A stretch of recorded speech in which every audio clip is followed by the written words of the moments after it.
Olá pessoal, sou o Thiago Francisco, sou higienista ocupacional certificado, sou engenheiro de segurança do trabalho e eu resolvi gravar esse vídeo aqui para ensinar para você um modelo básico, um modelo padrão de análise preliminar de risco.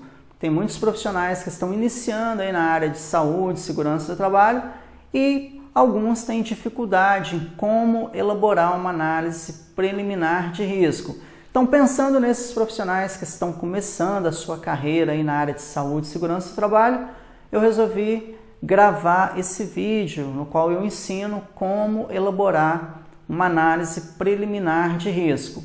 Primeira coisa que você tem que ter em mente que análise preliminar de risco é para você verificar quais são os riscos presentes numa determinada tarefa, numa determinada atividade, quais são os riscos principais, quais são os riscos contribuintes, quais são as medidas de controle ou então de eliminação desses riscos, bem como a parte de restrição de danos. O que você vai fazer para minimizar o potencial de causar acidente desses riscos ou então minimizar o potencial de causar alguma doença ocupacional desses riscos.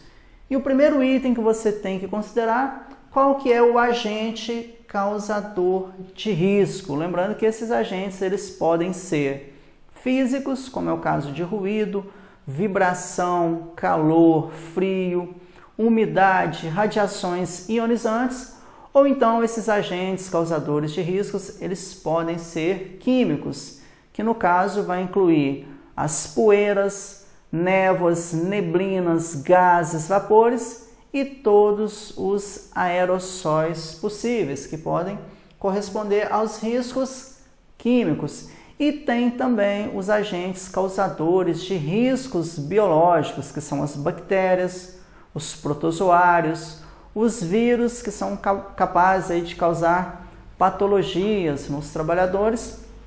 E além desses três riscos aí que são mais aprofundados na higiene ocupacional, você tem os fatores de riscos ergonômicos.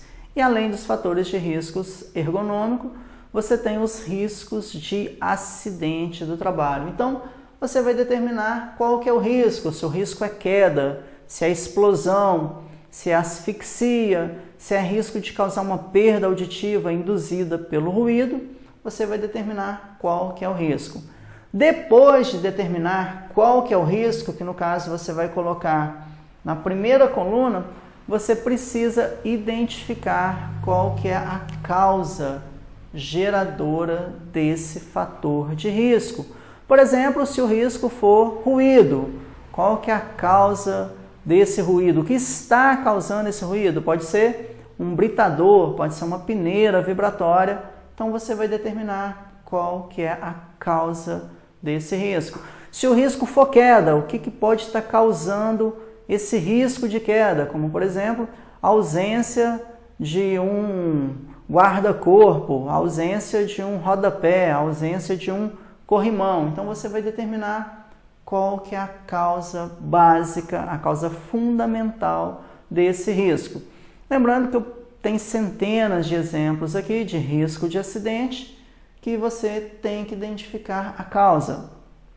Depois de identificar a causa, que vai nessa segunda coluna aqui, você precisa identificar qual é o efeito que esse risco ele causa.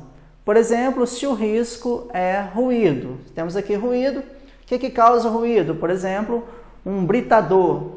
Qual que é o efeito que esse ruído pode causar? Ele pode causar uma perda auditiva induzida pelo ruído. De repente, o risco é de queda. O que essa queda pode causar? Pode causar fraturas múltiplas, inclusive, dependendo do fator de queda, aí pode causar até um acidente mais grave, inclusive uma fatalidade. Então, você precisa definir qual que é o efeito.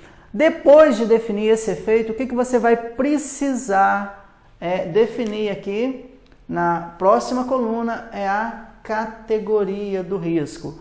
E essa categoria do risco você pode dividir ela em risco baixo, em risco médio ou em risco alto. Ou então você pode criar novas subdivisões de categoria de risco. Isso tudo vai depender da sua criatividade, da sua experiência no dia a dia na área de saúde e segurança do trabalho.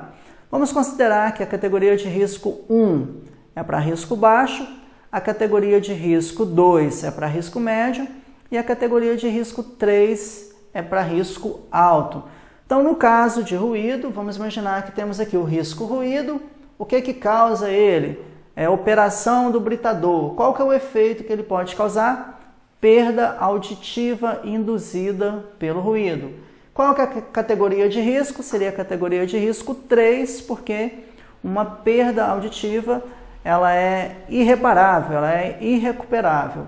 E aí, depois que você definiu qual que é a categoria de risco, você precisa colocar as medidas preventivas, que seria aqui na nossa última coluna. No caso do ruído, as medidas preventivas elas podem incluir medidas de ordem coletiva, que seria, por exemplo, o enclausuramento do ruído, ou então medidas de ordem administrativa, que seria o quê? O revezamento, deixar aquele operador do britador no britador só na parte da manhã, na parte da tarde, que ele faça alguma outra atividade que não tenha o agente físico ruído. Ou então você pode considerar medidas de ordem individuais, que seria o quê? O fornecimento do equipamento de proteção individual. Então esse é um modelo bem simples de uma análise preliminar de risco. Seria um exemplo mais simples e um exemplo bem funcional para você, que é profissional na área de saúde e segurança do trabalho, você utilizar no dia a dia. Se você gostou desse vídeo, se inscreva no meu canal, dá o seu like lá, compartilhe. Para se inscrever é muito fácil, basta você clicar no botão que aparece logo aqui abaixo. Agora, se você quer receber dicas de higiene ocupacional, de saúde e segurança do trabalho todos os dias, entre para o meu grupo no Telegram. O nome do grupo é Antecipar Digital Thiago Francisco. Para você se inscrever nesse grupo é muito fácil, basta você clicar no link que aparece logo aqui abaixo na descrição desse vídeo.